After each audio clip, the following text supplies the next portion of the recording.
For 1,000 years, the Kuruthar moved through the stars like living storms. No treaties, no negotiations, no mercy. Civilizations vanished without leaving even ashes. The galaxy watched in silent fear as one by one, entire species fell to the apex predators. Entire planets turned into barren husks. Their name became a whispered curse in every tongue. What they wanted, they took. What they couldn't take, they destroyed. They were not a race. They were a force of nature, clad in living armor that adapted to every element.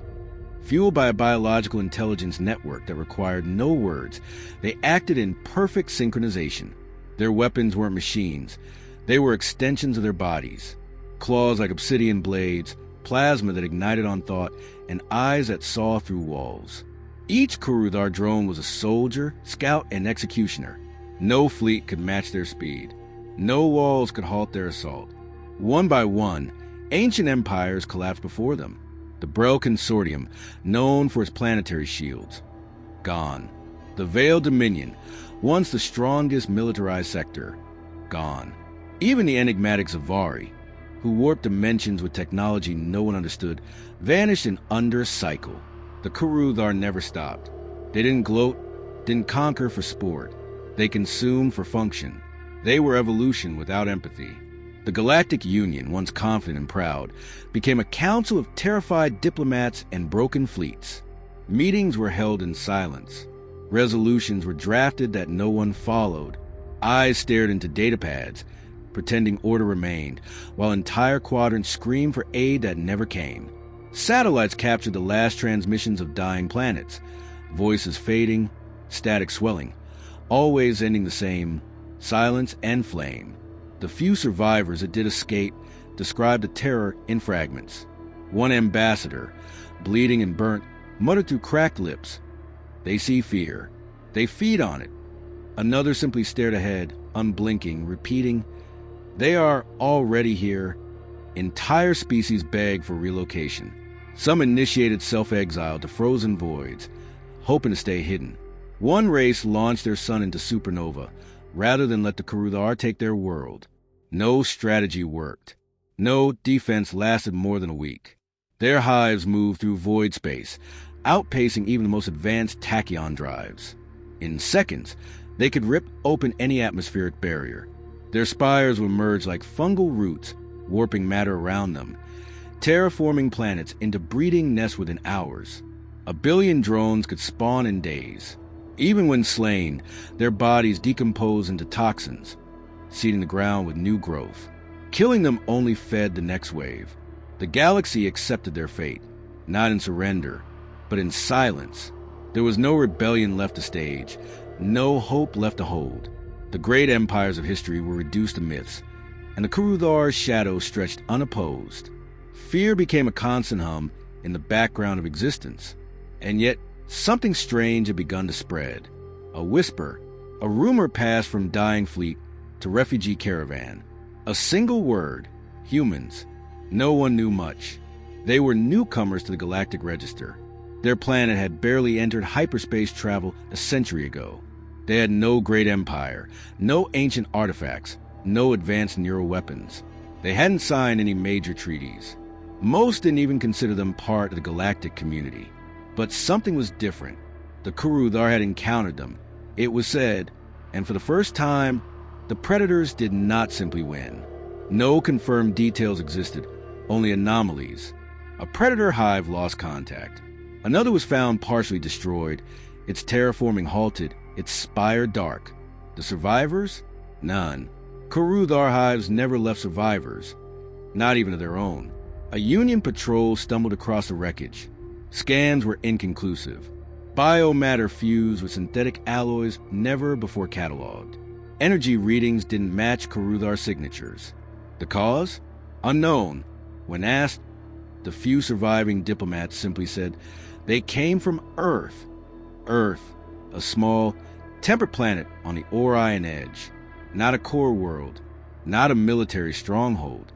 Just another young species struggling to expand. No one expected anything from them. Some even thought the rumors were false, propaganda designed to inspire hopeless colonies. But the Kuruthar didn't send messages. They didn't bluff. They didn't retreat. So when a hive went dark, the galaxy noticed. Some laughed at the idea. Primitive species do get lucky, they said. Perhaps humans had triggered a tectonic weapon or used forbidden tech. Flukes happen. But then another anomaly surfaced. And another. By the third incident, no one was laughing.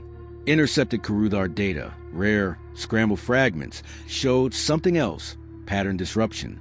A species behaving unpredictably, resource wasteful, emotionally reactive, violently uncalculated.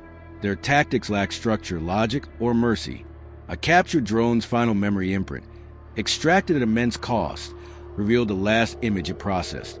A human, bloodied and grinning, manually detonating a charge in the middle of a Kuruthar tunnel. No retreat, no calculated escape, just one final, irrational act of destruction. The imprint ended with static. The Kuruthar had faced aggression before. They had studied and neutralized anger, vengeance, fear. But they had not encountered this. A species that didn't fear extinction. A species that fought with desperation as a weapon, that twisted pain into progress, that adapted faster than even Kuruthar biology allowed. Reports now spoke of small human strike forces ambushing hives. Ships going dark just as predator fleets entered orbit.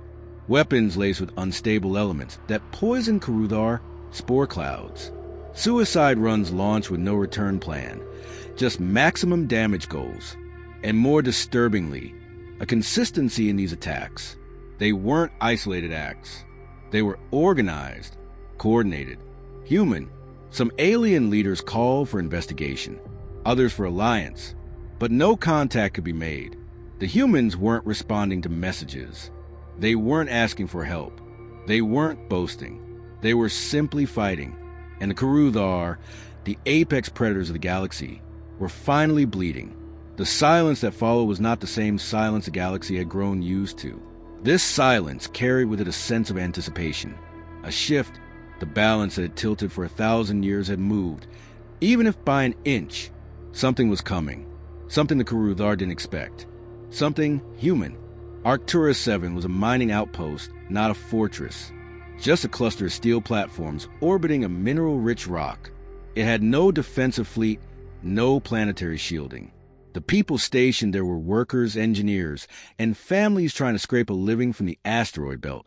They had weapons, sure, outdated, underpowered, and mostly ceremonial. No one expected a threat until the sky opened. Without warning, the Kuruthar descended, not with the thunder of conquest, but with the quiet inevitability of a falling blade. No signals were sent, no declarations, just black pods slamming into the surface at terminal velocity, carving into bedrock like living drills. The outer stations lost power within seconds. Emergency lights flickered, then died. Then came the sound, not a roar, a pulse, a rhythm that echoed to the walls and bones of every human present. The heartbeat of a predator that did not hunt for food, but to erase. Doors buckled, floors melted beneath acidic limbs. The first miners who encountered them were cut down before they could scream. But this wasn't a city. It was a mine, and miners know collapse. Then no choke points, narrow shafts, unstable tunnels. Within minutes, without orders, the workers began flooding passageways, dropping elevators, sealing bulkheads. The Kuruthar advanced, but slower now. They weren't used to prey fighting back so soon. Local security rallied. Just a few squads with kinetic rifles and old drones, outnumbered 10-1. They didn't stand a chance in open battle, so they didn't try. They used fire traps, magnetic lures, welding torches. A group of teenagers lured a drone into a smelting room and activated the furnace. Another rigged a cargo loader to crash through a tunnel and crush 3 of them against the wall. Every trick was desperate. Every second was earned in blood. The colony's administrator, Marta Vance, was the first to understand. This wasn't a fight to win. It was a fight to stall. She issued a single directive across all comms. Delay them. Every second counts. There was no evacuation fleet, no reinforcements, but they could make it cost something. The Kuruthar began to adapt. They always did. Acidic spores neutralized welded doors. Bioconstructs formed bridgeways over collapsed shafts. Human casualties mounted. One sector fell, then another. Within hours, over 70% of the outpost was gone. Communications with Earth cut off. No messages got through. Marta recorded one final log. "We are not soldiers, but we are not cattle either. Let them remember our resistance." A squad led by Sergeant Emilio Hart made their final stand in the fuel reservoir. 5 people. Low ammo. No exit. They didn't care. They turned every container into an explosive, wired the ceiling with det cord, and waited. When the Kuruthar breached the wall, Hart smiled. He didn't expect to survive. None of them did. The explosion ripped through 5 decks, engulfing the Predator swarm and igniting the spore tunnels. Half of the upper structure collapsed into the mines below. From orbit, the outpost looked like a star-going nova. The Kuruthar did not withdraw. They don't retreat, but for the first time, they paused. They reassessed. It took them longer than expected to rebuild, longer than any previous conquest. They had underestimated what they thought was a primitive colony. Then came the second strike. Unbeknownst to the Kuruthar, a freighter carrying mining explosives had been repurposed. 3 engineers took control.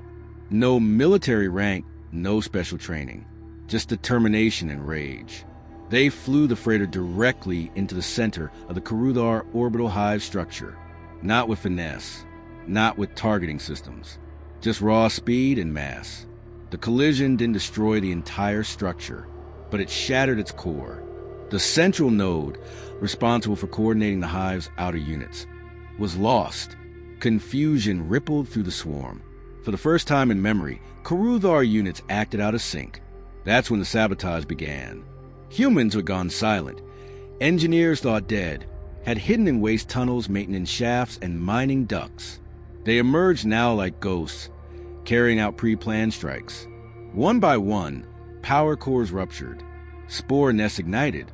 Synthetic tunnels flooded with high-pressure steam. The Kuruthar, confused and disoriented, began attacking their own infrastructure. Their rhythm broke. Their dominance shattered. The colony didn't survive. That was never part of the plan.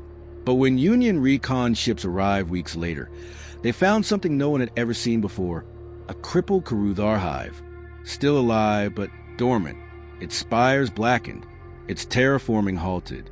The human flag, charred but intact, drifted among the debris. Reports from recovered black boxes detailed over a dozen coordinated acts of sabotage, each one requiring total sacrifice. Time of death logs confirmed a shocking pattern. Many of the humans had delayed their attacks long enough to lure Kuruthar into proximity before detonating. They didn't just resist. They made sure it hurt. News spread like wildfire. Not official channels. Those were slow and censored. But word of mouth, smuggled recordings, and whispernet broadcasts. Arcturus held. The hive bled. They can be stopped. No one knew if Earth had ordered the resistance. No one knew if the humans even planned this as a strategy. But one thing was now clear across the galaxy. Humans didn't run. They didn't surrender. And when pushed, they didn't just fight. They bit back with fire and fury. The Kuruthar, who had devoured countless civilizations without a scratch, now bore scars. Small, ugly, permanent, their aura of invincibility had cracked. They began to adapt again, but this time with caution. They no longer assumed total control. From the first strike, they studied, they hesitated, and in war, hesitation is death. From the ashes of Arcturus 7, the myth of human weakness died. In its place rose something new, not a declaration of war, not a formal alliance, just a silent truth, recognized by every species watching from the shadows. Humans would not be easy prey, and the galaxy would never be the same. In the cold archives beneath the Galactic Union's capital station, a file labeled Silent Sunrise was unsealed. It had been dormant, locked behind layers of clearance no one thought would matter. Inside were logs, incident reports, and intercepted human transmissions that painted a story far older than the Union realized. Humans had known about the Kuruthar long before the first hive attacked a Union world. Decades prior, During their first deep space missions, they had encountered fragments, dead spires, drifting drones, ruined habitats. The wreckage never matched known alien tech. The humans didn't understand it, but they recognized one thing. It wasn't natural. Something was exterminating civilizations before first contact could be made. Rather than alert the Union, Earth made a choice. They kept it secret, not out of arrogance, but necessity. They knew they weren't ready. And if the Predator Force learned about them too early, it would be extinction. So Earth built in silence. Underground. Off-grid. Not just weapons, doctrines, countermeasures, simulations. They didn't prepare for war. They prepared for annihilation. The world governments were dissolved quietly and replaced with a single command, distributed, compartmentalized, but unified by one goal: survive first contact. Every disaster drill, every emergency protocol, every deep space blackout had been a test. Every asteroid colony and orbital station was designed with built-in self-destruct options and hidden countermeasures. Even the entertainment sector was seeded with survivalist messaging, psychological conditioning embedded in culture itself. While other species built fleets of elegance and diplomacy, humanity built traps, dirty bombs, EMP knives, synthetic viruses, electromagnetic flares that blinded high communication. Entire space stations were wired to collapse on command. Their military doctrine was brutal, not defensive, not conventional. Total resistance, maximum damage. If captured, detonate. If overrun, burn the area. If victory is impossible, make the enemy pay more than they can recover. It was not honorable. It was not noble. It was effective. The Kuruthar didn't understand. Their intelligence was collective, evolved from conquest and pattern recognition. They expected reactions based on cost-benefit logic. But humans didn't follow the logic of survival. They followed the rage of history. Every human war, every rebellion, every act of self-destruction across their bloody timeline had been studied, cataloged, and refined into something terrifying. A will to fight, even when hope was gone. They had weaponized stubbornness. A fleet of Kuruthar hives targeted Sol. Their analysts finally marking Earth as a critical node. 6 hives, enough to render a galactic core world into slag. The swarm descended, expecting resistance. They received something far worse. They entered the solar system and found silence. No communication. No activity. The outer colonies were dark. Mars offline. Luna quiet. It was a trap. As the first hive passed the asteroid belt, it triggered thousands of dormant minds disguised as ice and rock. The detonation wasn't destroy the hive. It blinded it, disrupted its internal synchronization. A coordinated strike launched from Mercury's dark side, not by ships, but magnetic rail platforms embedded in rock. Invisible, untraceable. The second hive was lured toward Titan by a broadcast mimicking distress signals. The methane seas erupted, layered with human-engineered combustible algae. The entire moon turned into a firestorm, engulfing 2/3 of the hive in corrosive flames. But it was the third hive's fate that would change everything. It made landfall on Earth. No planetary defense grid engaged. No orbital fleet challenged them. The Kuruthar advanced. Spires deployed. Terraforming initiated. But what they found was not a living world. It was a battlefield. Cities had been evacuated in advance. Infrastructure stripped. The Kuruthar believed the planet was already taken. But then came the detonations. Skyscrapers were wired with supercooled explosives. Dams collapsed with nuclear force. Entire regions sank into planned collapses. What looked like urban sprawl was actually a minefield on a planetary scale. Then the counterassault began, not from ships, but from beneath. Subterranean trains launched kinetic weapons from silos embedded beneath oceans. Hypersonic gliders, piloted by AI, tore through hive tendrils. Infantry squads deployed not from orbit, but from underwater stealth platforms. And the soldiers, these weren't peacekeepers or diplomats. They were veterans of Earth's last great wars. Trained not for survival, but for vengeance. They didn't wear gleaming armor. They wore adaptive mesh, tuned to disrupt Kuruthar senses. Their rifles weren't precise. They were brutal, chemical-based, and designed to rupture drone internals. They moved in teams of 5. No names, just call signs. They carried suicide charges as standard gear. Not a failsafe, a tactic. The Hive fought back, of course. It adapted faster than expected. Spore clouds neutralized chemical weapons. New limbs evolved mid-battle. But it wasn't enough, because humans weren't trying to win. They were trying to break the rhythm, break the morale, break the assumption that any world would fall without cost. The earth burned, oceans boiled, cities crumbled, but the Hive, it collapsed from the inside. Coordination failed. Bio nodes went silent, and then they retreated. The unthinkable happened. A Kuruthar Hive withdrew. They didn't broadcast why. They didn't announce surrender. They just left, and the humans didn't chase. They let them go. That message was louder than any transmission. We're still here. We knew you were coming, and we're ready. The rest of the galaxy watched in awe. Species long resigned to extinction began preparing again, not because they believed in themselves, but because humans had proven something vital. The Kuruthar can be hurt. Earth was no longer seen as primitive. It was now sacred ground, not for its peace, but for its defiance. The Union attempted contact. Earth ignored them.